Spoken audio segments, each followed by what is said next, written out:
Bueno, muy buenas noches, días, donde estén mirando este video. Vamos a explicar la ley de Gauss junto con mi compañero Sergio Ortiz. Mi nombre es John Kennedy Landazuri.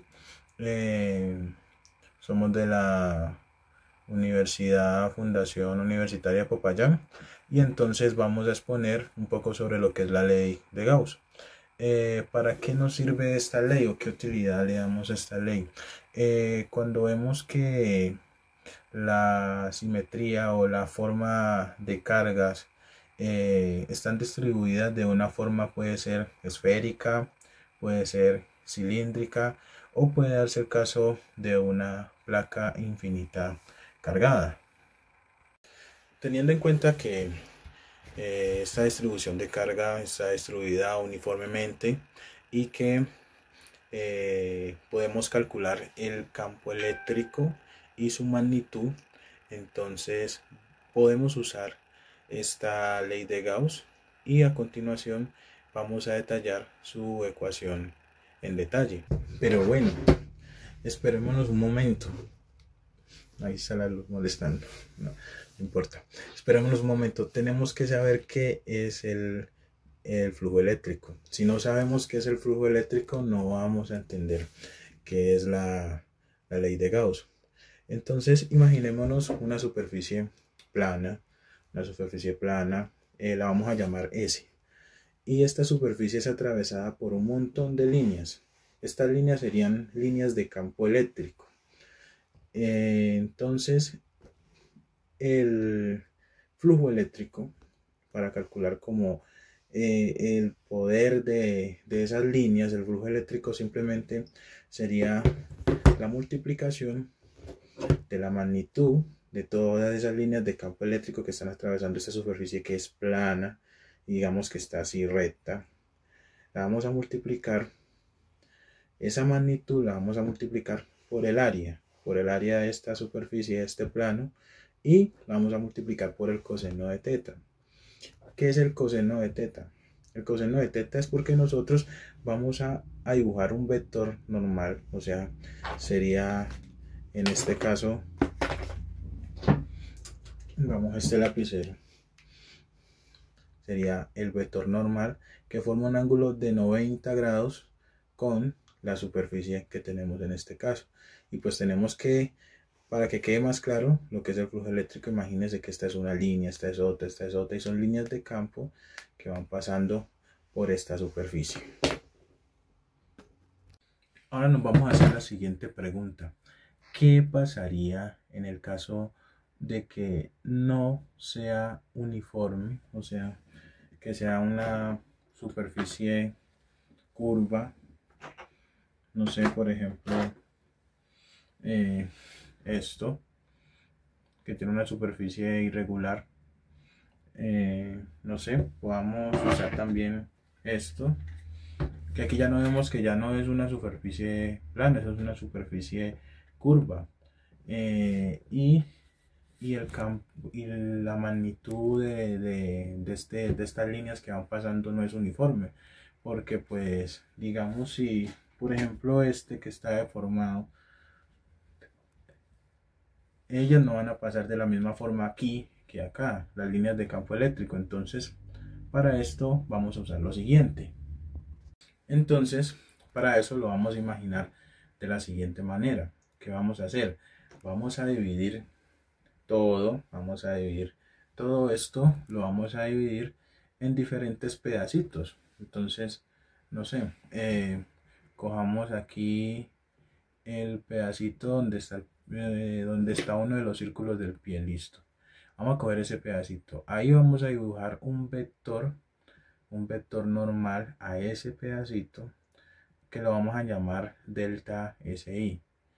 Y entonces, en este caso, vamos a calcular también el campo eléctrico, la magnitud de ese vector campo eléctrico, y esos van a formar pues dos vectores, ¿no? Entonces estaría ese vectorcito que estaría aquí, que sería delta SI, y habría otro vector que sería campo eléctrico.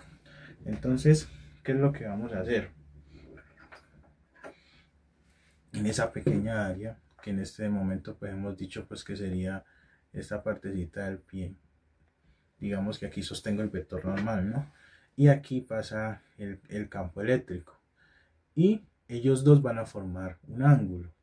Entonces, simplemente en esa pequeña área quedaría el campo eléctrico multiplicado por el delta SI, que sería que sería el que está de forma perpendicular, que forma un ángulo de 90 grados, y el ángulo, que sería el ángulo que se forma entre los dos, sería el coseno de ese pedacito. Ahora, ese pedacito lo vamos a multiplicar por toda esta superficie. Entonces eso se convierte en una sumatoria, que a su vez se convierte en una integral. Y de esa forma calcularíamos el flujo eléctrico para el caso de una superficie como esta, pues que digamos que están pasando millones de líneas de campo eléctrico, o por ejemplo esta luz que me incomoda ahorita en la noche y que están pasando, imaginemos que están pasando millones de rayos por este frasquito de talco. Ahora sí vamos a definir lo que es la ley de Gauss. Entonces vamos a hacer el siguiente croquis, como lo ven aquí en la diapositiva. Tenemos tres cargas, una carga Q1, una carga Q2 y una carga Q3. Y entonces tenemos áreas imaginarias que nosotros las definimos como queramos. Tenemos un área C1, hay una S2, una S3, podemos trabajar con cualquiera de ellas. Entonces tenemos que hay una carga encerrada, en este caso Q1, Q2, Q3, están encerradas dentro de esas superficies imaginarias, cerradas en 3 dimensiones. Entonces nosotros podemos definir que el flujo eléctrico de esa zona cerrada es igual a la suma de las cargas netas sobre la superficie, la constante de permitividad, que sería epsilon sub 0, que pues ya está definida. Entonces en este caso, si yo saco Q1, por ejemplo, saco Q1 de estas superficies que hemos dibujado, entonces la carga neta simplemente sería Q2 y Q3, no va a ser Q1. Entonces entendamos que la carga neta va a ser lo que va a estar ahí adentro de la superficie pues que nosotros imaginemos. Entonces de una forma formal definiríamos que la ley de Gauss es el flujo eléctrico total a través de una superficie cerrada. Ese flujo eléctrico es igual a la carga eléctrica total dentro de la superficie dividida por epsilon sub 0, que es la constante de permitividad. Entonces, dentro de las características de la ley de Gauss tenemos, por ejemplo, la primera, que es que esas superficies imaginarias que nosotros estamos mirando ahorita se llaman superficies gaussianas. Como se dice formalmente aquí, las superficies que cierran a la carga neta y son atravesadas por las líneas de campo eléctrico se les llama superficies gaussianas. Otra característica que podemos tomar en cuenta, que la superficie gaussiana es una superficie imaginaria, no tiene que conseguir necesariamente con la distribución de carga. Por ejemplo, en esta esfera tenemos una superficie gaussiana que es externa al contorno de carga que estamos analizando. Tenemos otra superficie gaussiana que es igualita al campo eléctrico que estamos analizando, pero también podríamos hacerlo de una forma interna, y igual sería lo que esté dentro de esa área que nosotros estamos definiendo libremente, pero que para casos generales pues se suele utilizar con la misma área que estamos analizando. Tenemos también que la ley de Gauss es útil cuando se demuestra que por simetría el valor del campo eléctrico es constante sobre la superficie gaussiana. ¿Cómo vemos esto? Por ejemplo, en esta placa infinita que tenemos aquí en la diapositiva, la forma más exacta para poder estudiar con la ley de Gauss, hacer una superficie imaginaria, sería un cilindro en este caso, donde podríamos demostrar que en la tapa imaginaria de ese cilindro todas las líneas de campo eléctrico son constantes, tienen el mismo valor. Entonces lo tendríamos también en la esfera, donde tenemos una superficie gaussiana un poco más grande que la esfera, y tenemos que todas estas líneas de campo eléctrico tienen el mismo valor en los diferentes puntos de esa superficie gaussiana. Ahora vamos a ver otra característica sobre ese vector que yo les contaba, que es normal a la superficie. Y como les contaba, tengo otra superficie, tengo este cepillo, entonces pues simplemente es normal y forma un ángulo de 90 grados, como lo podemos ver aquí, un ángulo de 90 grados con la superficie.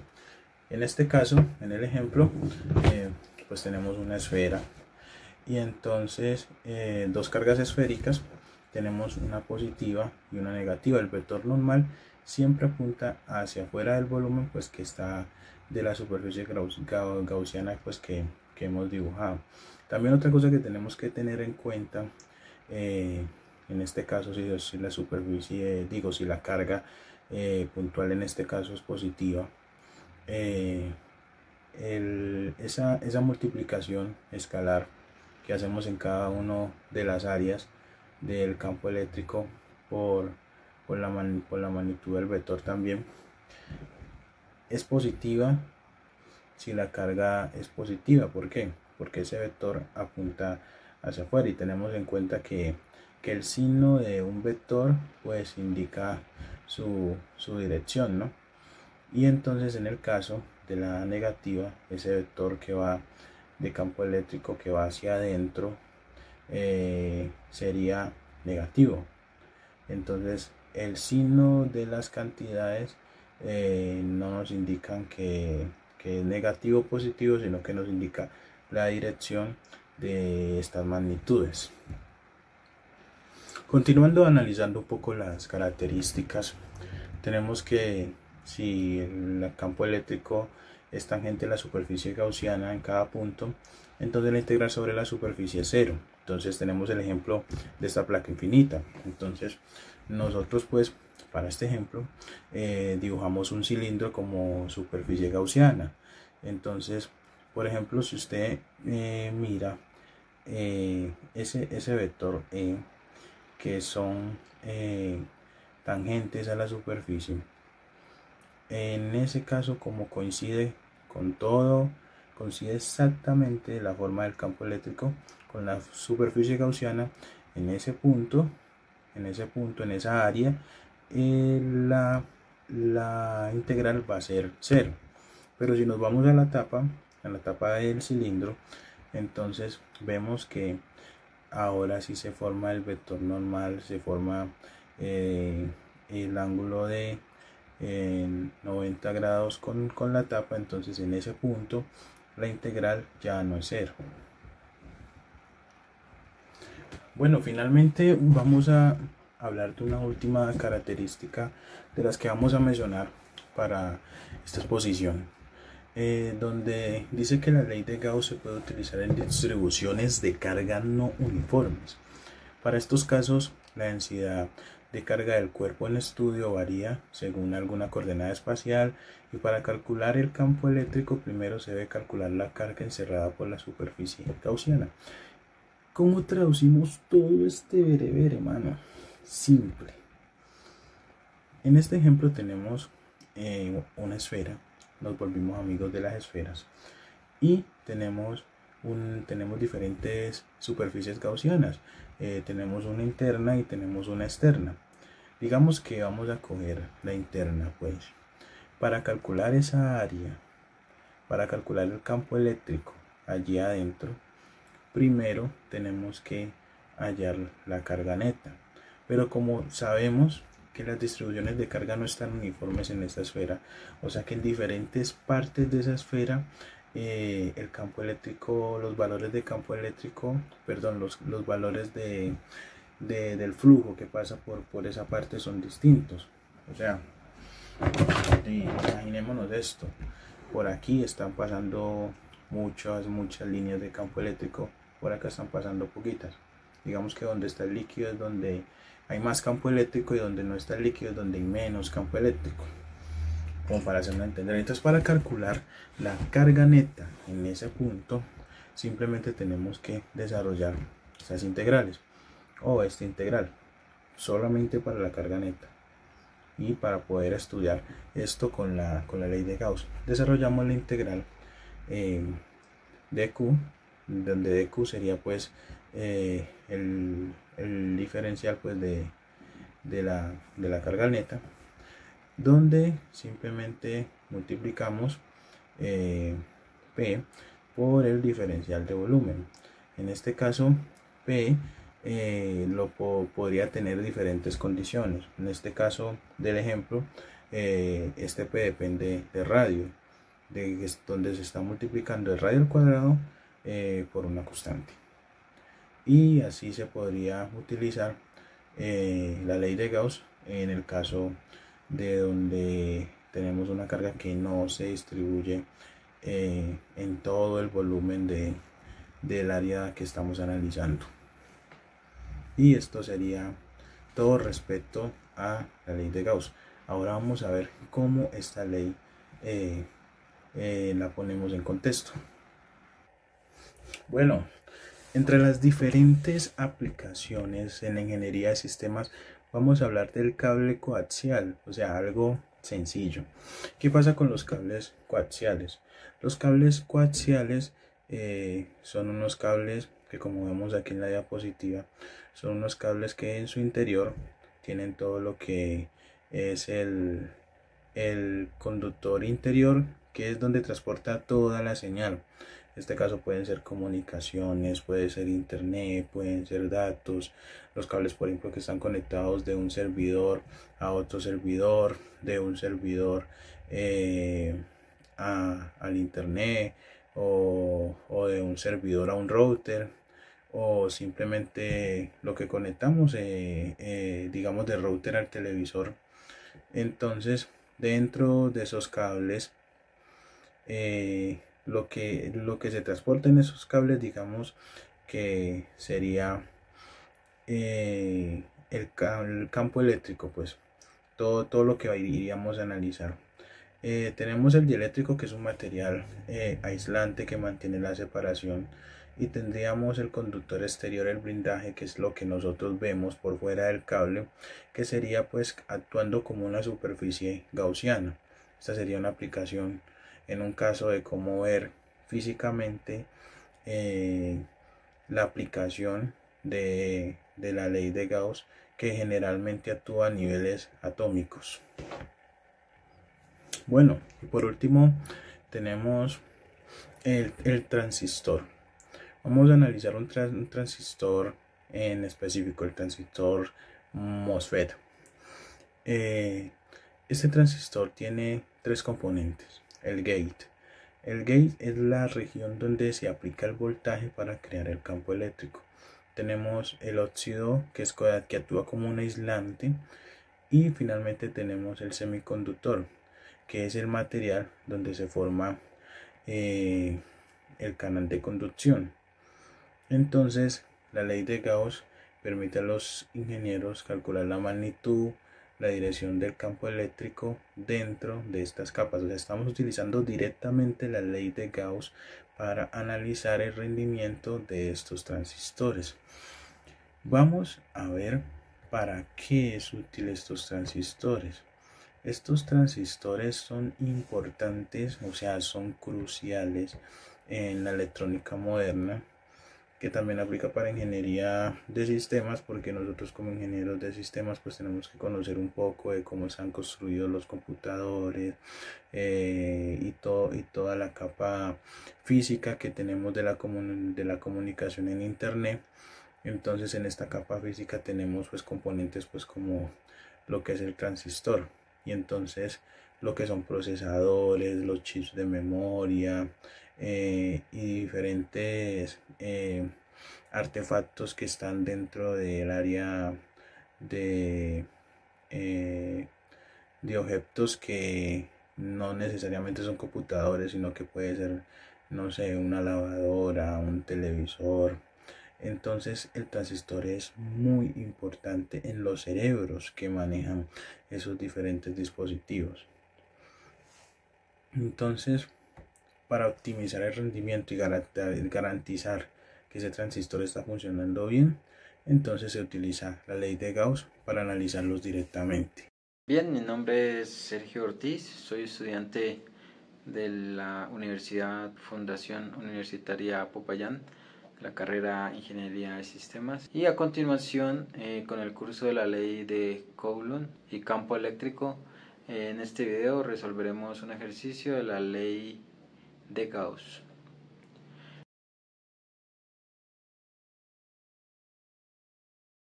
En el enunciado del ejercicio dice lo siguiente: un conductor eléctrico aislado de 0,16 centímetros de radio tiene una distribución de carga uniforme en todo su volumen y produce un campo eléctrico de 1151 newtons por coulomb. Apenas fuera de superficie se encuentra esta medida. Esto quiere decir que el problema me dice que calcule la carga del conductor y ver el campo eléctrico a una distancia de 0,5 metros de su centro. Aquí tenemos un ejercicio en donde inicialmente me están pidiendo calcular la carga eléctrica que tiene el conductor, y el ejercicio me indica que el campo eléctrico en los puntos apenas fuera de la superficie del conductor tienen un valor de 1151 newtons por Columbus. Es decir, que todos los puntos apenas fuera de la superficie de este será el mismo valor del campo eléctrico. Observamos que tenemos una distribución de carga eléctrica en la carga de la esfera y trazamos una superficie gaussiana imaginaria que pase por los puntos en donde conocemos el campo eléctrico. Observamos que en estos puntos, esos puntos de campo eléctrico tendrán el mismo valor. Por lo tanto, en este caso, para poder calcular la carga neta, se puede utilizar la ley de Gauss, ya que es útil cuando tenemos distribuciones de cargas simétricas. Y si al trazar una superficie gaussiana imaginaria en distintos contornos alrededor de esa distribución de carga, resulta que todos los puntos de esta superficie en el campo eléctrico tendrían el mismo valor. A continuación calculo la carga neta. Para calcular esta carga neta utilizaré la ley de Gauss y tendríamos que desarrollar la ecuación de la ley de Gauss. Lo primero, para poder desarrollar y evaluar, debemos hacerlo evaluando el producto escalar que está dentro de la integral de superficie. Sería el producto escalar del vector del campo eléctrico y el vector ds, el cual es el vector de la superficie gaussiana imaginaria, y tendrían como módulo una pequeña área de esta superficie. Al desarrollar el producto escalar tendríamos que el producto de la magnitud del campo eléctrico por ds por el coseno de teta. Como son paralelos, pues forman un ángulo 0 y el coseno de 0 pues sería 1. Luego tendríamos que mirar que como todos los puntos de la superficie gaussiana en este campo eléctrico tienen el mismo valor, este sale fuera de la integral de superficie. Teniendo en cuenta esto, procedemos a calcular la integral de la superficie de la integral sobre toda la superficie gaussiana, que en este caso en esta esfera es igual al área de la superficie de la esfera, sustituyendo en el resultado de la integral en la ecuación de la ley de Gauss y despejando Q. La carga neta es igual a 4 por pi por el radio el radio al cuadrado por E sub 0. Sustituyendo los datos que me da el ejercicio, lo voy desarrollando y las operaciones algebraicas que se obtienen es una carga neta aproximadamente de 3,276 por 10 a la menos 9 columbios. En la segunda parte me dice que el ejercicio que debo calcular el campo eléctrico a una distancia de 0,5 metros del centro de la esfera. Dice, se traza una superficie gaussiana esférica de radio 0,5 y se reutiliza la ley de Gauss al desarrollar el producto escalar y sacar el campo eléctrico fuera de la integral.